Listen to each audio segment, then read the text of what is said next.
السلام علیکم ملګرو، دا وخت روان یم په دې باغ کې. تاسو به داسې د مرغانو اوازونه ډېر زیات اورئ.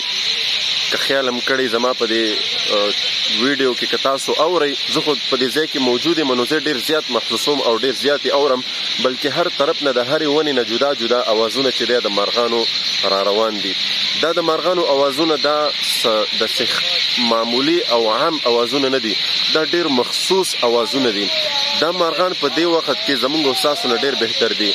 مونږ سره د اشرف المخلوقات سره چې مونږ الله رب العزت ډېر په احسنه طریقه باندې پیدا کړي او بیا قرآن کې الله مونږ ته وایي وما خلقت الجن والانس الا لیعبدون، ما نه دي پیدا کړي انسانان او جنات الا مگر د خپل عبادت دپاره، لیعبدون.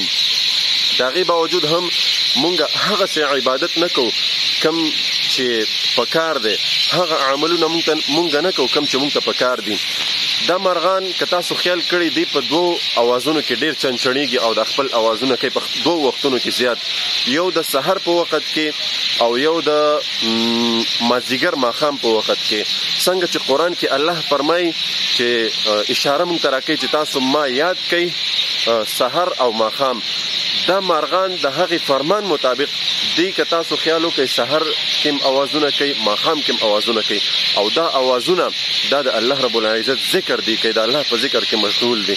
مونږ او تاسو لږ سوچ وکړو چې مونږ په دې خپله روزمره زندګۍ کې په دې عام روټین کې مونږ څومره ټایم چې دی د الله ذکر کوو، د الله ذکر ته مونږ څومره ټایم ورکړی دی. دا ډېره د سوچ خبره ده او ډېره د فکر خبره ده چې مونږ مسلمانان بالکل غافله یو. بیا مونږ وایو زمونږ د زړونو سکون نشته، بیا مونږ وایو په ژوند کې سکون نشته، راحت نشته، بیا مونږ وایو مال حال هر څه شته دی خو سکون نشته دی. سکون به څنګه راځي؟ الله فرمایي الا بذکر الله تطمئن القلوب. ما د زړونو اطمینان چې دی دا په ذکر، په خپل ذکر کې ایښی دی. نو ذکر دپاره وخت ویستل پکار دی. په خپله زندګۍ کې سحر ماښام لږ وخت الله ته ورکوئ، ذکر کوئ، د الله ذکر ته وخت وباسئ.